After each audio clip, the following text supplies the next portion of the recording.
Hello everyone. Welcome you all for today's current affairs discussion for upcoming prelims 2021 and as well as for prelims 2022. Let us begin this discussion with the question number 1. Consider the following statement regarding Voyager's 2 mission. Statement number 1. The main aim of the mission is to study the outer solar system close to Jupiter, Saturn, Uranus and Neptune. Statement number 2.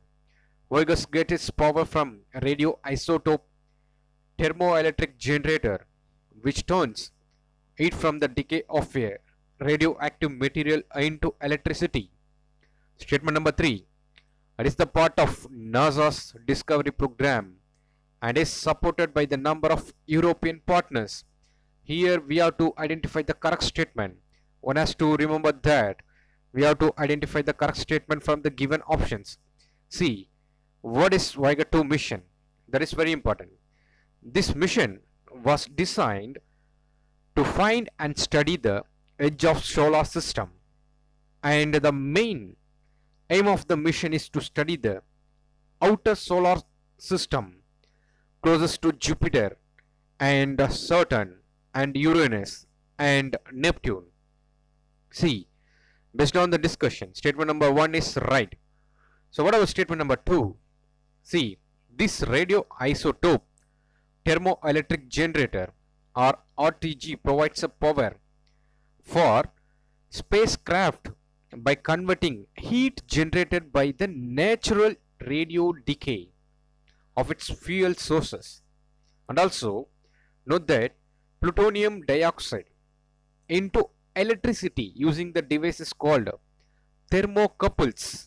And also remember that the multi-100 watt radioisotope thermoelectric generators is a type of US radioisotope thermoelectric generator developed for the Voyager's spacecraft Voyager 1 and Voyager 2. Therefore, this statement also correct. So what about statement number 3? See, this Voyager program is the American scientific program that employs 2 robotic space probes, that is namely Voyager 1 and Voyager 2, launched in 1977 to take advantage of a favorable alignment of Jupiter, Saturn and Uranus and Neptune. One has to remember that this original mission was to study only the planetary system of Jupiter and Saturn. This Voyager 2 continued on the Uranus and Neptune. Therefore, it is not the part of NASA's Discovery program. It is solely supported by the fund by the National Aeronautics and Space Administration. So remember that. Okay. Therefore, statement number 3 is wrong. Based on that, we can eliminate C and D also. C. Therefore, answer would be A. 1 and 2 only. Here I have given you the explanations also, so kindly go through the explanations. So here I have provided you the explanations about Voyager 2 and the radioisotope and the multi-100 watt radioisotope thermoelectric generator, and about this Voyager 2 program, and about although the original mission was to study only the planetary system, so etc. details here provided. So kindly go through these explanations also. Let us move on with the question number 2. Consider the following statement with regard to Indian Digital Heritage Project. See, it is an initiative of Ministry of Culture for the digital documentation and interpretation of our tangible and intangible heritage. Statement number 2. Digital Hampi was the first project under this scheme. Statement number 3. Recently, Pumbubar, a port city in Tamil Nadu, submerged under sea 1000 years ago, is being digitally reconstructed under Indian Digital Heritage Project. Here we have to identify the correct statement. Okay, we have to identify the correct statement here. See, this Indian Heritage Project initiative is undertaken by the Department of Science and Technology. Kindly note, this Indian Digital Heritage Project is taken by the Department of Science and Technology. Okay, therefore it is not the initiative of Ministry of Culture. Therefore statement number 1 is obviously wrong. And one has to remember that this exhibition demonstrates the outcome of two flagship projects, namely a digital mini spectacle to showcase the glory of AMPI and augmented reality based interaction with physical models of monuments. And what about statement number 2? Yes, the digital mini spectacle to showcase the glory of AMPI and augmented reality based interaction with physical models of monuments. Yes, therefore statement number 2 is right. What about statement number 3? Here is the statement number 3. Recently Pumbugar port. Here is the statement number 3. Yes, recently the Department of Science and Technology has initiated the digital reconstructions of Pumbugar city, port city of a Chora heritage site in Tamil Nadu under its Indian Digital Heritage Project. Therefore this statement number 3 also right. So based on the discussion, the answer would be D, 1, 2 and 3. And also one has to note the more things about this Indian Digital Heritage Project.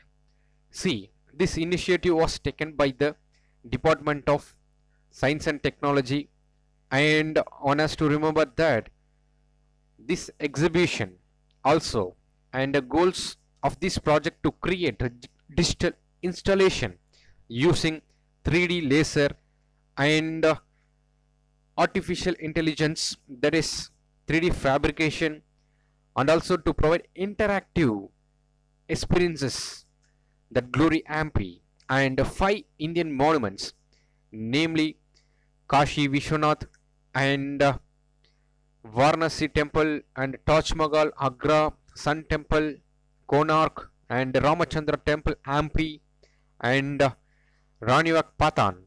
So these are the things one has to remember about this Indian Digital Heritage Project. And also this project are driven by cutting edge technologies such as 3D fabrication, artificial intelligence, augmented, virtual and mixed reality, and also holographic projections and projections mapping, etc. So these are the informations related to Indian digital heritage. Let us move on with next question. Which of the following statement is or correct regarding Pranash missile seen in the news recently? Statement number 1. It is the surface to surface ballistic missile and will be used by the army and the air force for destroying enemy target at short ranges. And this missile is nuclear capable and is propelled by a single staged solid propellant engine. And statement number 3. It will be one of the cheapest missiles in the world in its range category. Here we have to identify the correct statement about this Pranash missile. Here we have to identify the correct statement. See, let us discuss few facts related to this Pragar missile, okay, and then Pranash missile, so that one could be able to understand. Or else, let us discuss the statement.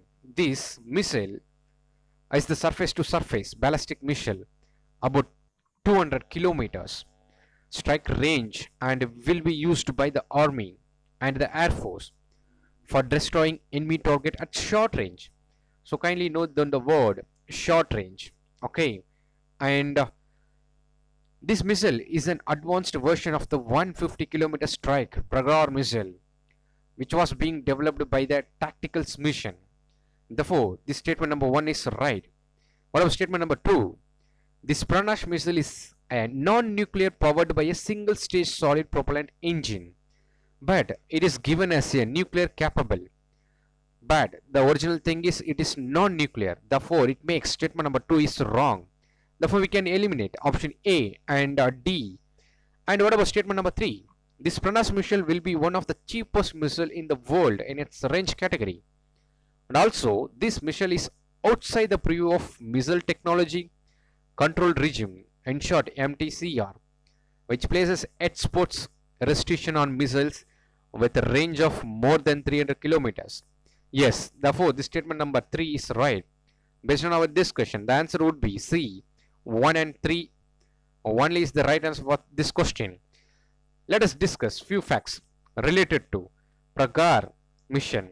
That is very important and also very important for prelims perspective. Kindly go through about Pragar mission.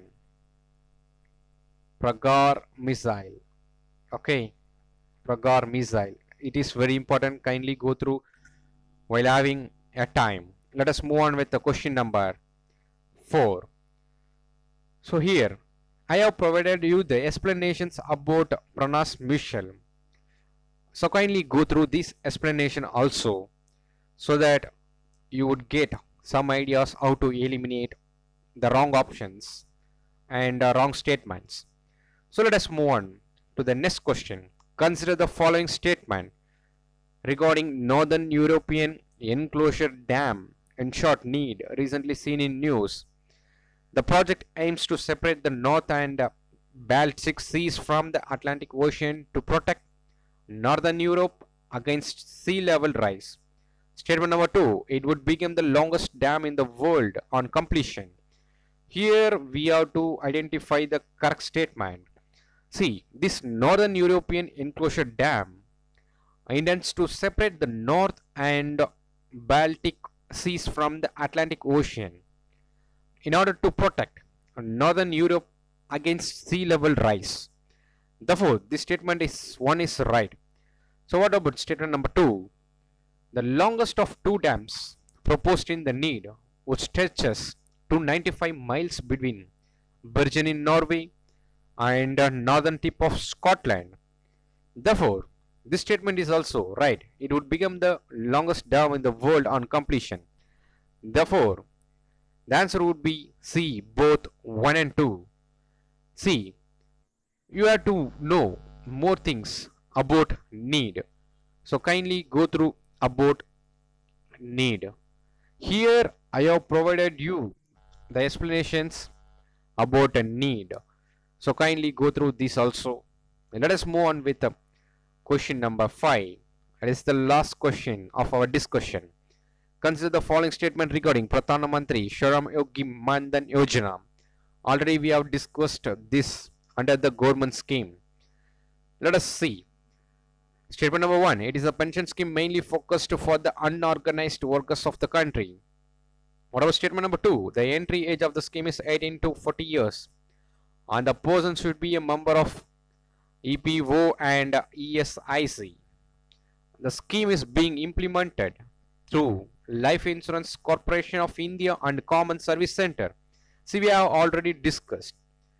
To get this scheme, the person should not be the member of EPFO and ESIC. Therefore, it makes statement number 2 is wrong. We can eliminate B and D.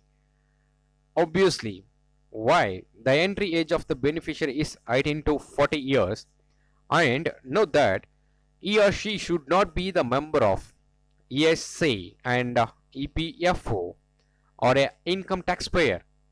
Therefore, it makes this statement is wrong. What about statement number 1? Yes, this statement PM SYM it's meant for old age protection and social security pension scheme of unorganized workers who are mostly engendered as rickshaw pullers, street vendors and midday meal workers, head loaders and rickshaw pickers, domestic workers, washmen and home-based agriculture workers, construction workers, etc. Therefore, it makes statement number 1 is right. What about statement number 3? Yes, this scheme is being implemented through Life Insurance Corporation of India and the Common Service Center. Here, the LIC is the fund manager and responsible for pension payout. Therefore, it makes this statement is also right. The answer would be C. 1 and 3 is right for this question. See, one has to know about Pradhan Mantri Shram Yogi Yojana, in short PM SYMD. And here let us discuss few facts related to eligibility. So let us discuss about eligibility criteria for this. Okay, eligibility criteria. One is unorganized worker, and number two is the age is between 18 and 40. These are the things one has to remember. And the monthly income should be less than or rupees 15,000, 15k in short, or below. Okay, so these are the facts one has to remember about this. Okay, with this I am concluding this session. We will meet in the next class. Thank you. Have a good day.